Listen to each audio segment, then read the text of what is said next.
Hola a todos, ¿cómo se encuentran? Muy buena tarde, me presento, mi nombre es Wolfgang Alvis. Hoy quiero desarrollar un tema muy importante y es la biografía de un gran hombre llamado Max Weber.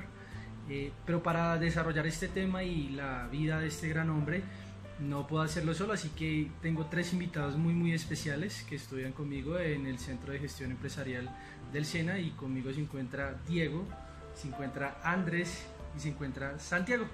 Así que los invito a que nos acompañen en este gran viaje por la vida de Max. Bueno, yo básicamente quiero hablarles acerca de la niñez de Max Weber, quien realmente se llamaba Maximilian Karl Emil Weber. Él nació en 1864, un 21 de abril, en una ciudad de Alemania llamada Erfurt, y murió en este mismo país, Alemania, pero en una ciudad llamada Múnich en el año 1920, siendo el mayor de los 7 hijos de Max Weber, que se llamaba su padre, quien era un jurista y político destacado del Partido Liberal Nacional en la época de los Bismarck. Era funcionario protestante, y su madre se llamaba Helen, quien era una mujer calvinista moderada. Uno de sus hermanos, de los que más se resaltan dentro de la familia de Weber, es Alfred Weber, que también fue un sociólogo y economista como lo fue su hermano. Debido a la vida pública de su padre, Weber creció en un ambiente familiar inmerso en la política. Incluso cuando ingresó a estudiar a su primera universidad, en la cual estudió su padre también, él decidió seguir esos pasos de su padre. La biografía de Max Weber me corresponde lo que tiene que ver con el apartado de sus estudios realizados, las universidades que egresó y pues el proceso que pasó a lo largo de esta etapa de su vida, ¿no? Weber ingresó a 3 universidades, a Heidelberg, Berlín y Gotinga, interesándose especialmente en lo que tenía que ver con la historia, con la economía y el derecho, que era un punto que le llamaba mucho su atención. En 1882, Weber ingresó a la Universidad de Heidelberg como estudiante de Derecho. Weber se incorporó a la fraternidad de su padre, que se basaba en el campo de las leyes al igual que él. Weber, aparte de estos estudios, tomó clases de economía y estudió también lo que tiene que ver con la historia medieval.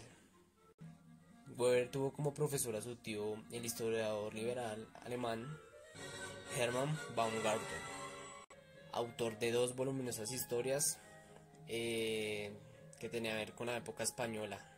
Adicionalmente de esto, Weber estudió o realizó extensas lecturas lo que tenía que ver con los temas teológicos. También de manera intermitente sirvió al ejército alemán. En el otoño de 1884 más o menos, Weber regresó a casa de sus padres para estudiar en la Universidad de Berlín. Los siguientes 8 años después, Weber siguió viviendo en la casa de sus padres, primero siendo como estudiante, luego como ayudante en las Cortes de Berlín y por último siendo docente de la universidad. Ya finalizando en 1886, Weber aprobó los exámenes de referendar, que lo permitían ejercer como abogado, que era como una inspiración que él tenía desde hace mucho tiempo. A continuación les contaré un poco sobre las obras más destacadas y el nivel de relevancia o importancia que éstas tuvieron para su época. De la primera obra que les voy a platicar se llama La ética protestante y el espíritu del capitalismo, que comenzó como una serie de ensayos para luego convertirse en el año 1905 al libro. Esto nos habla sobre la relación entre los valores del capitalismo protestante calvinista y las condiciones materiales perfectas que posibilitaron el auge del capitalismo industrial en Inglaterra, o más conocido como Revolución Industrial. La sociología del poder, sociología de la religión, el político y el científico, y conceptos sociológicos elementales. Bueno, el principal legado que nos dejó Weber son sus libros, y actualmente son de lectura obligatoria en países como Francia, como en Alemania, que los exigen en las secundarias.